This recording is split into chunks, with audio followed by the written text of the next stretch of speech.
Halo teman-teman. Jika teman-teman sedang mencoba menginstal Windows 7 pada komputer modern yang berbasis EFI, dan mengalami error seperti ini pada Windows Boot Manager, atau installernya bilang tidak menemukan driver DVD, jangan khawatir. Karena dalam video ini, saya akan tunjukkan cara mengatasi kedua error ini. Solusi dari kedua error ini harus disiapkan sebelum instalasi dimulai. Pertama-tama, untuk menghindari munculnya error Windows Boot Manager, teman-teman perlu menyalakan Compatibility Support Mode, atau CSM pada BIOS. Jika BIOS teman-teman tidak menyediakan pilihan CSM, maka teman-teman kemungkinan besar tidak akan bisa menginstal Windows 7 pada komputer teman-teman. Meskipun beberapa orang bilang ada triknya, namun tidak selalu berhasil pada semua komputer. Jadi saya tidak akan bahas trik tersebut pada tutorial ini. Kemudian untuk mengatasi error tidak ditemukannya driver DVD, teman-teman perlu membuat flash disk bootable Windows 7 yang sesuai untuk komputer berbasis EFI. Untuk membuat flash disk bootable ini, teman-teman perlu 4 hal. Pertama, sebuah flash disk dengan kapasitas minimal 4 GB, tergantung apakah teman-teman memakai Windows 7 yang 32 bit atau 64 bit.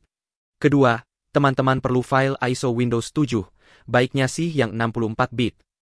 Kemudian teman-teman perlu sebuah program aplikasi kecil bernama Rufus, yang merupakan program open source gratis untuk membuat flash disk bootable.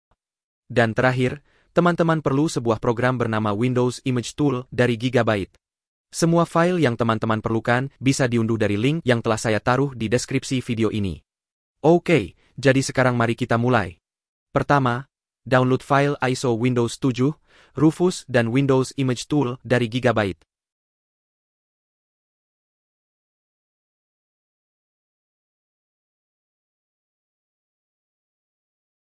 Setelah berhasil mendownload ketiga file ini, colokkan flash disk teman-teman dan tunggu sampai terdeteksi oleh Windows. Setelah itu jalankan program Rufus, hanya dengan mendouble-klik file program tersebut tanpa perlu menginstalnya. Jika user account control dari Windows muncul, klik saja Yes. Pada aplikasi Rufus, kita akan menyetel drive properties dan format options. Jadi pertama, pada bagian device, pilih flash disk yang akan dipakai. Pastikan flash disk ini tidak mengandung file yang masih teman-teman butuhkan, karena semua file di flash disk ini akan dihapus.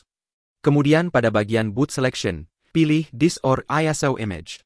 Setelah itu klik select, lalu cari file ISO Windows 7 yang sudah teman-teman download, lalu klik open.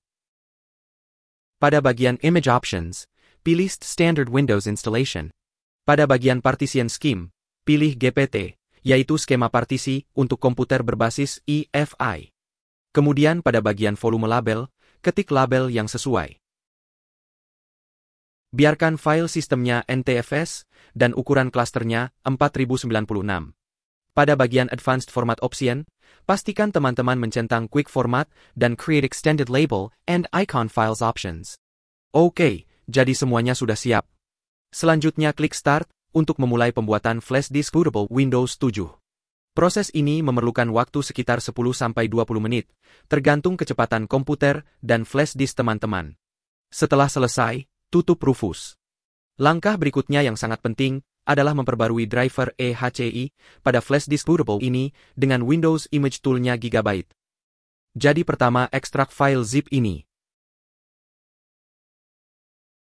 Kemudian buka folder Windows Image Tool, lalu double-klik file Windows Image Tool. Pada aplikasi Windows Image Tool, pilih flash disk bootable Windows 7 teman-teman sebagai destination path. Lalu centang Add NVMe drivers to an offline Windows 7 image.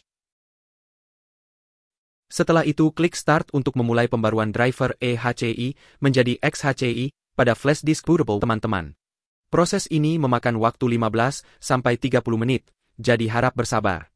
Setelah selesai, tutup aplikasinya, dan flash disk bootable Windows 7 teman-teman siap digunakan pada komputer berbasis EFI.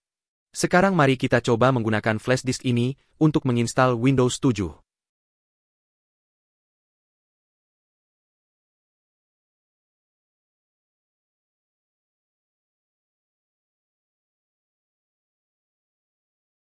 Jadi begitulah cara membuat flash disk bootable Windows 7 untuk komputer berbasis EFI. Semoga tutorial ini bermanfaat, dan terima kasih sudah menonton video ini.